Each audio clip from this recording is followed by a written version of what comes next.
Hey guys, so I'm back doing another, or should I say, a new Creepypasta series.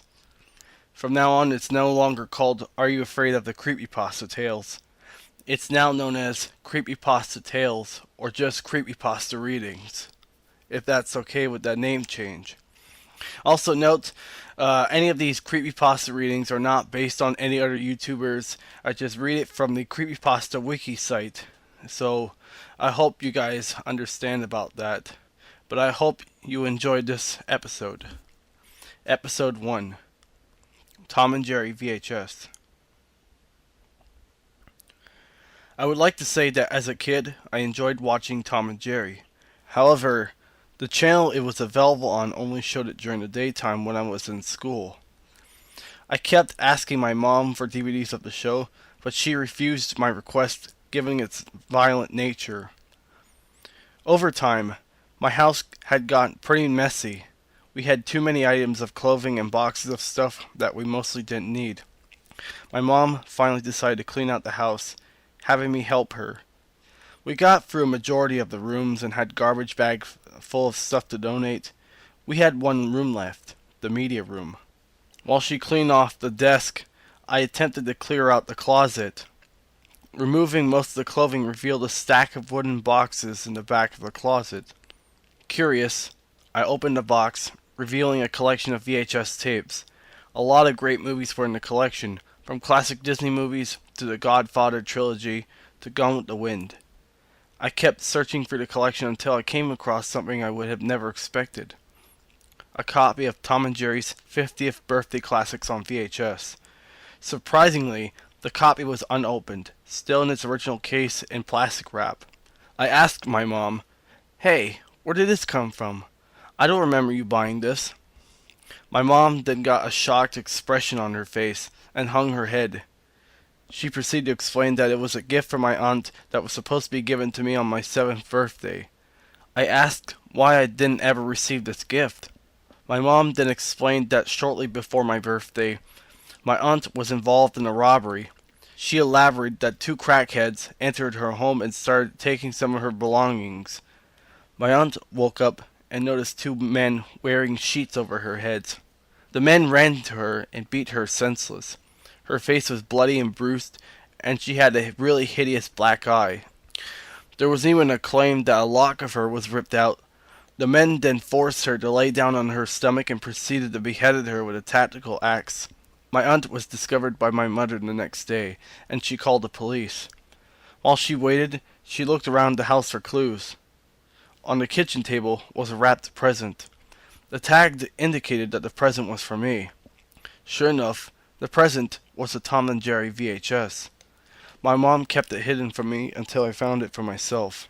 I was horrified by the story, but I was just happy that I was able to watch the cartoon I've been interested in for so long. We continued cleaning and finally finished. Around 5:30 or so, my mother left to go on a date with a man who is my current stepdad. I knew she was staying overnight, and being an only child, I had some time to myself. I played my Xbox for a while, but I was quickly becoming bored. Then I remembered my brand new VHS of Tom and Jerry. I opened the packaging and took the tape out of the case. The tape was in mint condition with the original label and rewound to the beginning. I popped the tape in, and the FBI warning came up as normal. I watched the first episode of the tape, and the nostalgia rush was intense. I hadn't watched this show very much as a kid, and the network quit showing it a while ago. The video was rolling very smoothly, and then in the middle of the second episode, the screen went black. A new title card then appeared. It had a gray background with a shadow of a guillotine, and in red writing, "Death of the French." I found this hilarious given my family's French descent, so I kept watching. It was a normal episode where Tom, Jerry, and Nibbles were musketeers. In the episode, the king has tasked Tom with keeping the noise down so he could sleep. The king said that if Tom woke him up, he would have Tom sentenced to death. Tom gave a saluting gesture, and the king went to sleep. The episode continued as usual, but something didn't seem right. I rewound the tape and looked closer. What I found was very disturbing. The violence was more detailed and gory than I could ever remember it. For example, there was a part where Tom used a knife to stop Jerry from running away by holding the knife on Jerry's tail, instead of holding Jerry down. The knife completely chopped off Jerry's tail, and blood started dripping out of it. It wasn't exactly gushing, but a trail of it was created as Jerry ran away. In the next shot, his tail was back to normal. Events like this kept happening with things like Tom's tail getting chopped off, Tom's eye getting gouged out with a cork, and even Tom being split in half, showing photorealistic insides. At the end of the episode, the king is awoken and Tom is taken for execution. The next shot showed Jerry and Nibbles walking down an old-fashioned French street, eating sausages and cheese when they hear the sound of a crowd chanting. The camera goes to Jerry's point of view as he looks above at the guillotine. I was told by a friend that normally you only saw the blade come down and heard the sound of it bang against the wood, and then it cuts back to the mice. However, this time, the blade didn't fall. Instead, the shot went to Tom being brought to the guillotine by two guards and the king. The crowd kept yelling, and I even heard phrases such as, "Kill him!" and "We want blood!" I could then see Tom physically becoming enraged and start resisting the guards, kicking one of them in the knee. The crowd went insane, yelling even louder, and the king yelled, "End it! Do it now!" Two men then appeared, dressed as old-fashioned executioners, masks and all. They ran up to Tom and proceeded to beat him into the ground. Looking closer, you could see Tom's face bloody and bruised, and even a lock of hair was pulled out. After a good beating, Tom was forced to lie down inside of a guillotine and was immediately beheaded. His body was still visible, while his head disappeared into a basket. The blood was realistically spewing from the neck. It started strong, then proceeded to just drip out from the neck. The next shot was a close-up of Tom's bloody and beaten face in the basket. Tom's eyes were blinking for a few seconds as the camera zoomed out, but the blinking stopped. The shot cut back to the mice, and just like in the episode, Nibbles said, "Poor, poor pussycat," and him and Jerry continued eating and walking. The shot went back up to the guillotine, which now had blood all over its bottom. From the basket, a spirit of Tom was rising up. The figure was bleached white, and Tom's eyes were blank and not blinking from what I saw. The spirit rose outside of the frame, then the episode cut into static. The static lasted for a few seconds, and now the portion playing was from another episode in which Tom goes to heaven. Tom was still bleached white, and his eyes were still blank.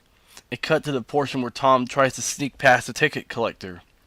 The ticket collector catches Tom and calls him out on the horrible things he's done to Jerry. The ticket collector says that Tom doesn't receive forgiveness from Jerry. He will go to hell. When the ticket collector said that Tom would go to hell, the ticket collector's voice turned very deep and demonic. The voice gave me chills just listening to it. The tape then went black, and I could hear the sound of what might have been Tom asking Jerry for forgiveness, but sped up. I could then hear the sound of a bell ringing very loudly. Then the demonic ticket collector said, "I'm sorry, Tom." An image finally showed Tom falling down into a pit. He was still bleached white, but this time his eyes were red with no pupils. Finally, Tom lands in a cauldron, and he does a very falsetto, spine-chilling scream. The devil, aka Spike the Bulldog with horns, starts laughing, but his original laugh was deepened and slowed down. The devil also used the pronged end of his pitchfork to shove Tom deep into the cauldron. Instead of pushing Tom in, however, the pitchfork stabbed Tom, and all of the holes created by the pitchfork were visible.